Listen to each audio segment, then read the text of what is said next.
Our subject today is the Seven Trumpets.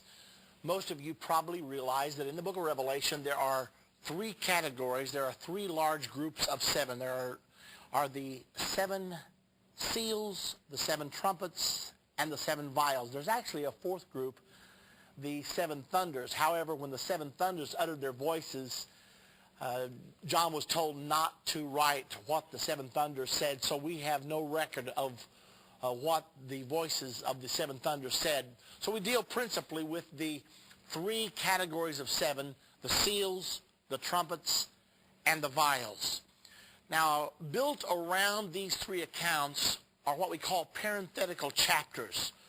That's after you are told what the seven seals are, then maybe a chapter or two is taken to talk about a spatial aspect of a special subject. For example, in chapter number 12 of Revelation, there's a chapter given there to the war in heaven.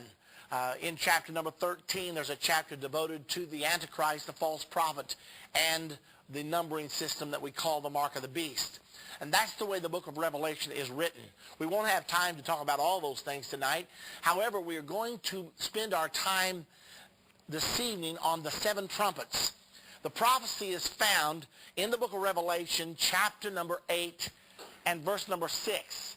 It simply says this: "And the seven angels which had the seven trumpets prepared themselves to sound." Now, many people have thought that the trumpets will all sound during the Great Tribulation period, or at least during the final 7-year period called Daniel's 70 weeks. If you think that, and by the way, I thought that at one point in my life, if you think that, then this lesson may turn some of your thinking upside down tonight. All I ask you to do is open your mind, and if after I'm finished this evening you don't agree with what I'm saying to you, then you can go ahead and believe what you feel like you should believe. However, before you decide, I would like to ask you to look at the third trumpet.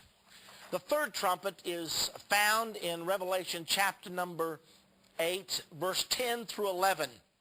And this is the way it is described. It says there, "And the third angel sounded, and there fell a great star from heaven, burning as it were a lamp. And it fell upon the third part of the rivers, and upon the fountains of waters. And the name of the star is called Wormwood. And the third part of the waters became wormwood, and many men died of the waters because they were made bitter." I have been teaching prophecy now for over 30 years, and when you're in prophecy, you get a lot of wild theories. I get mail all the time telling me why Henry Kissinger is the Antichrist, and if you let this letter equal this and this letter equal this and multiply it by 9 and then add it all up and then turn it upside down, you get 666. And of course you all know that Ronald Wilson Reagan was the Antichrist because Ronald has 6 letters and Wilson has 6 letters and Reagan has 6 letters. One problem with that, if that is true, the Antichrist now has Alzheimer's. So there are a lot of wild theories out there about Bible prophecy. However, Bible prophecy is of God. And even though there have been mistaken interpretations, there are also true and correct interpretations that God intended for someone to understand. Well, concerning this third trumpet, started about 1986 or 87, I began to hear rumors that the Russian word for wormwood was Chernobyl. However, I sort of just sloughed it off. I was busy. I was doing a lot of things. And I thought, that's another one of those prophecy rumors. And I'm in prophecy, but at the same time, there's a lot of times some wacko theories out there concerning Bible prophecy. As you know, you may have some wacko theories of your own. But anyway, I heard this theory that the Russian word for wormwood was Chernobyl. I had basically disregarded it for a number of years. But in 1995, I was sitting in my office in Richmond, and at that time I was writing the Understanding the End Time prophecy course, which we have here with us tonight. And we were behind on our deadlines. I was working really hard. And that particular day, I was flying. I was sitting at my computer, and things were going together really well. And so I was excited. I was making tremendous progress. And while I was all alone in my office, I felt like the Lord spoke to me and said, you know that thing you heard about the Russian word for wormwood being Chernobyl? I want you to check that out. And now, I was all by myself, just me and God, so I just was talking to him. And I said, God, you know I don't have time to do that right now.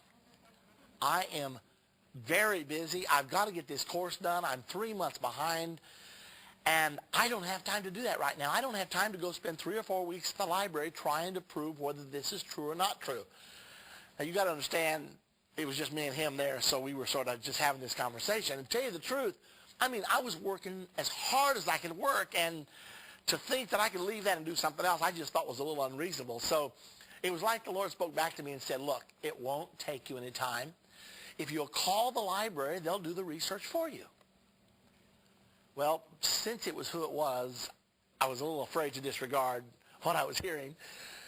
And so in frustration, I yanked the drawer open to my desk, pulled out my phone book, dialed the Morrison Reeves Library there in our town, asked for the reference department. I said to her when she answered the phone, I said, ma'am, this is Pastor Irvin Baxter. I told her that because if you tell them you're a pastor, a lot of times they'll do favors for you, you know. So I was pulling all my cards out. I said, this is Pastor Irvin Baxter, and I have heard a rumor that the Russian word for wormwood is Chernobyl. Now, I would like to know if there's any way you could research that for me and tell me whether it's true or not. Now, what she did absolutely stunned me because she said, yes, that is true. Because you see, the Russians used to take wormwood for medicinal purposes. And the wormwood would turn their tongues black, and the Russian word for black is Chernin.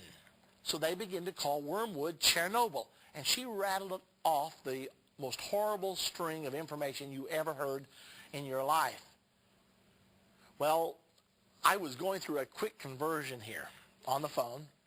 I said, well, ma'am, I don't doubt what you're telling me, but I'm going to write an article about this, and I would like to have documentation. Is there any way you could give me some documentation for what you're telling me?